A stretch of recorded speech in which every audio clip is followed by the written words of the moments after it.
स्त्रिया चरित्र जाने नहीं कोई, खसम मार कर सती कोई। ये कहावत कोई ऐसे ही नहीं बनी है, इसके पीछे एक लंबी कहानी है। इस कहावत का अर्थ है कि स्त्री का चरित्र एक अबूझ पहेली है, उसे कोई नहीं जान सकता है। वह जलेबी की तरह जटिल व्यक्तित्व की स्वामिनी है जो उल्टा होते हुए भी सती सावित्री दिखने का प्रयास करती है। वह अपने पति को मारकर सती होने का स्वांग रच लेती है। पर ऐसा चरित्र समस्त स्त्रियों का हो, यह जरूरी नहीं है। कुछ स्त्रियां ही ऐसे चरित्र की मालकिन होती हैं, समस्त नहीं। आओ आज एक कहानी सुनते हैं कि यह कहावत कैसे बनी। पंपापुर नामक एक राज्य था जहां पर विलासराय नामक राजा राज्य करता था।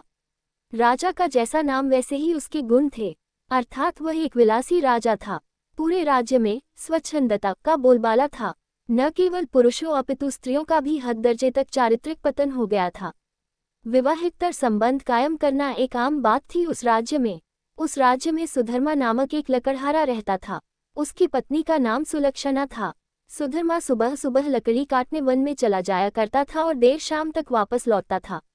दिन भर घर में सुलक्षणा अकेली रहती थी और बोर होती थी।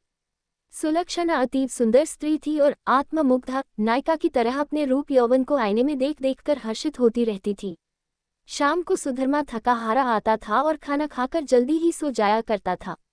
सुलक्षणा घर का काम निपटा कर और सज संवर कर जब तक सेज पर आती थी तब तक सुधर्मा खर्राटों की दुनिया में सैर करने चला जाता था।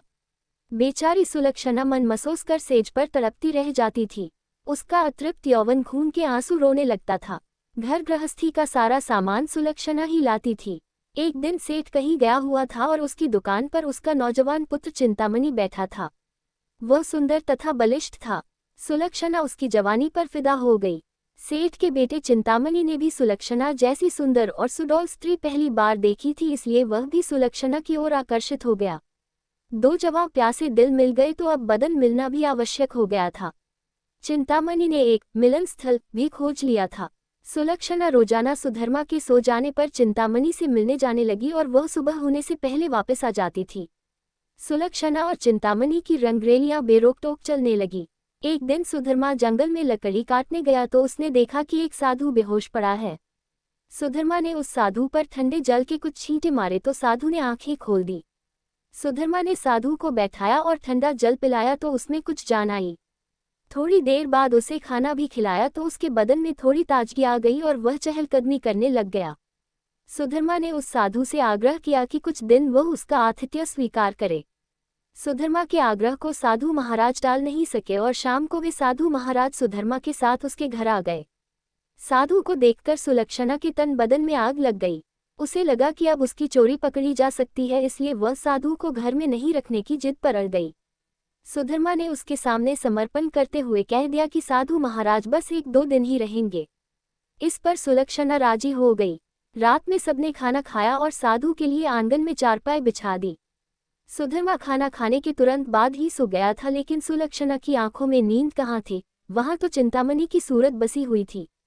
उसका मन उड़कर चिंतामणि के पास चला गया था, मगर बदन तो सुधर्मा के घर में ही पड़ा था। यौवन को मन से ज्यादा तन की जरूरत होती है। सुलक्षणा को अपना बदन जलता हुआ महसूस होने लगा। उस आग बुझाने के लिए उसे चिंतामणि के सागर की आवश्यकता थी। सुलक्षणा उठी और उसने देखा कि सुधर्मा खर्राटे ले रहा है। तब वह साधु के पास गई।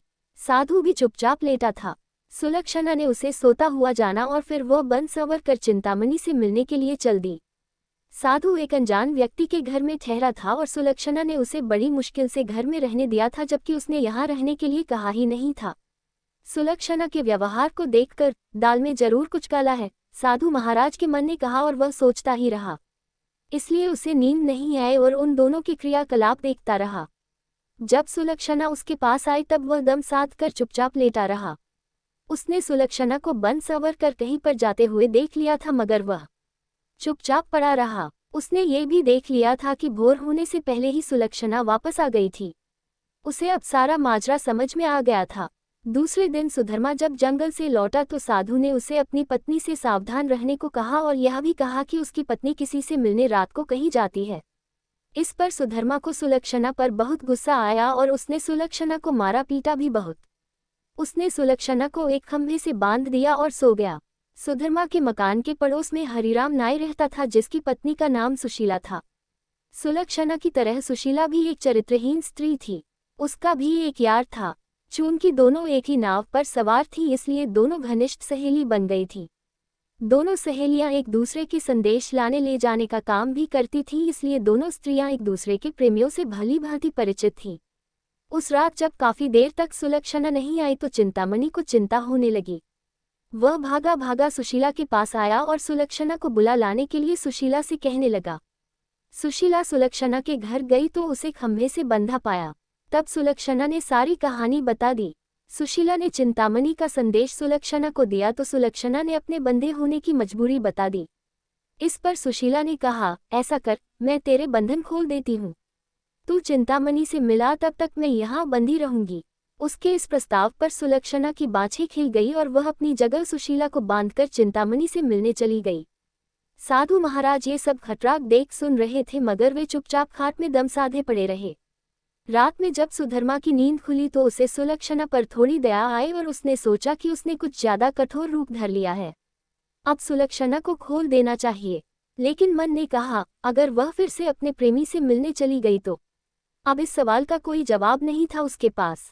उसने सोचा कि इस बार यदि सुलक्षणा वचन दे दे कि वह अपने प्रेमी से मिलने नहीं जाएगी, तब वह उसे खोल सकता है।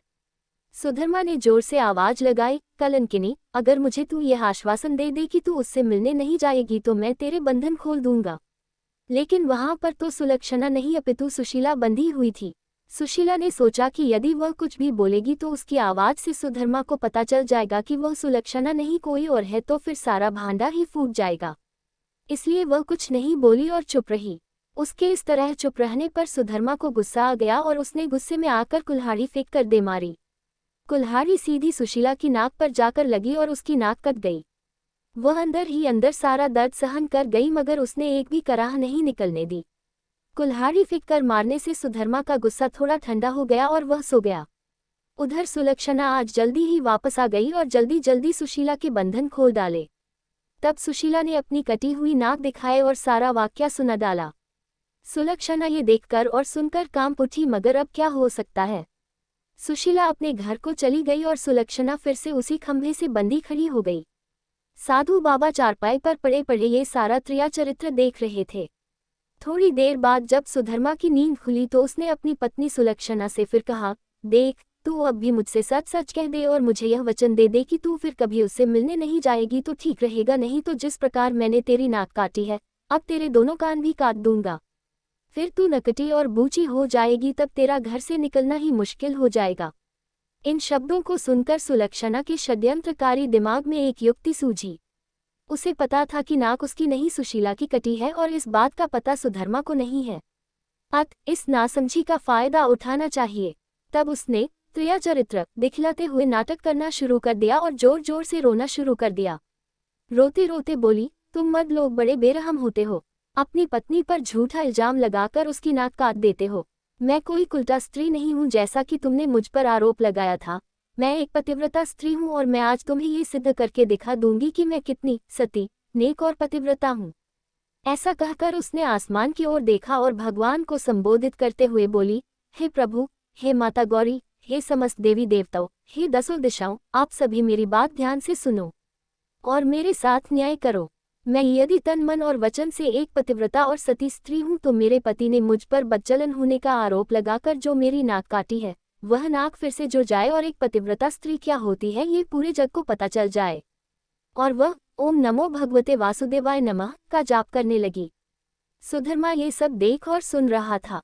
अभी 3-4 बार ही मंत्र का जाप हुआ था कि सुलक्षणा चीख पड़ी, मेरी नाक जुड़ गई, मेरी नाक पहले जैसी हो गई। हे भगवान, तेरा लाख लाख शुक्र है जो तूने एक पतिव्रता स्त्री की लाज रख ली और मुझ पर बदचलन होने का झूठा आरोप जो मेरे पति ने लगाया था उसे खारिज कर दिया।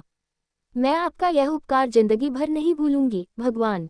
और उसने नीचे धरती पर झुककर भगवान को प्रणाम किया। तब तक सुबह हो गई थी। सुधर्मा को उसकी बातों पर विश्वास नहीं हुआ, इसलिए वह उसके पास गया और उसकी नाक को छूकर देखा, वह पहले जैसी ही थी। वह सुलक्षणा को आश्चर्य से देखता ही रह गया और अपनी गलती पर पछताने लगा। उधर सुशीला ने अपने चेहरे पर एक कपड़ा इस तरह लगा लिया कि नाक दिखाई नहीं दे। सुबह होने पर नाई हरिराम अपनी दुकान जाने लगा तो उसने अपनी पेटी संभाली। उसमें एक बड़ा वाला उस्तरा नहीं था। उसने सुशीला से कहा कि बड़ा वाला उस्तरा ला दे। सुशीला नाक कटने से चिढ़ी हुई सी थी तो उसने हरिराम की तरफ एक चाकू फेंक दिया और कहा, ले, ये ले तेरा बड़ा वाला उस्तरा। बड़े वाले उस्तरे की जगह चाकू देखकर हरिराम का पारा 7वें आसमान पर चढ़ गया। उसने अपनी पेटी खोली और एक छोटा उस्तरा निकाला और उसे सुशीला की ओर फेंक कर मारा। सुशीला की चाल कामयाब हो गई। वह यही तो चाहती थी। उसने उस्तरा हाथ में पकड़ा और जोर जोर से चिल्लाने लगी, अरे मेरी नाक काट दी, हाय मेरी नाक काट दी। उसकी आवाज़ सुनकर अड़ोसी पड़ोसी आ गई और वहां भीड़ लग गई। लोगों ने देखा कि सुशीला की नाक कटी हुई है और उसके हाथ में एक छोटा उस्तरा है। सुशीला कहे जा रही थी कि उसके पति ने उसे बदचलन बताकर बेवजह ही उसकी नाक इस उस्तरे से काट दी है। लोगों ने सुशीला की बात सही मान ली और हरिराम नाई की खूब धुनाई कर दी। इतनी देर में राजा के सिपाही आ गए और हरिराम नाई को पकड़कर ले गए। राजा की अदालत में मुकदमा चला। सुशीला ने स्वयं को सती सावित्री, पतिव्रता बताते हुए अपने पति पर आरोप लगाया कि उसने उसे बदचलन बताकर उसकी नाक उस उस्तरे से काट ली थी। उस्तरा भी था और सुशीला की नाक भी कटी हुई थी। एक पत्नी अपने पति पर मिथ्या आरोप क्यों लगाएगी? राजा ने हरिराम नाई को दोषी मानते हुए उसे मृत्युदंड सुना दिया। इस मृत्युदंड की चर्चा पूरे राज्य में फैल गई। सुधर्मा के घर में ठहरे हुए साधु महाराज ने भी जब हरिराम नाई को मृत्युदंड की बात सुनी तब वह विचलित हो गया। उसे दोनों स्त्रियों के क्रिया चरित्र का संपूर्ण ज्ञान था, जिसकी चपेट में एक निर्दोष व्यक्ति हरिराम नाई आ रहा था और अपनी जान से हाथ धो रहा था। तब वह राजा के पास गया और संपूर्ण घटनाक्रम राजा को कह सुनाया। राजा ने सुधर्मा और सुलक्षणा को दरबार में बुलवाया और कड़क कर सारी बातें सच सच बताने के लिए कहा। तब सुलक्षणा और सुशीला ने सारी बातें सच सच बता दी और अपने स्वांग को भी बता दिया। अब मामला पूरी तरह से साफ हो चुका था। दोनों स्त्रियों का अपराध सामने आ गया था और हरिराम नाई निर्दोष सिद्ध हो गया था। इस षड्यंत्र के लिए दोनों कुलटाओं को भीषण दंड दिया जाना था, लेकिन स्त्री, बालक और साधु को मृत्युदंड नहीं दिया जा सकता है। इस शास्त्रीय विधान के अनुसार दोनों स्त्रियों के नाक कान काटकर उन्हें छोड़ दिया गया। इस पूरे वृतांत को देखकर साधु महाराज बोल पड़े, क्रिया चरित्र जाने नहीं कोई।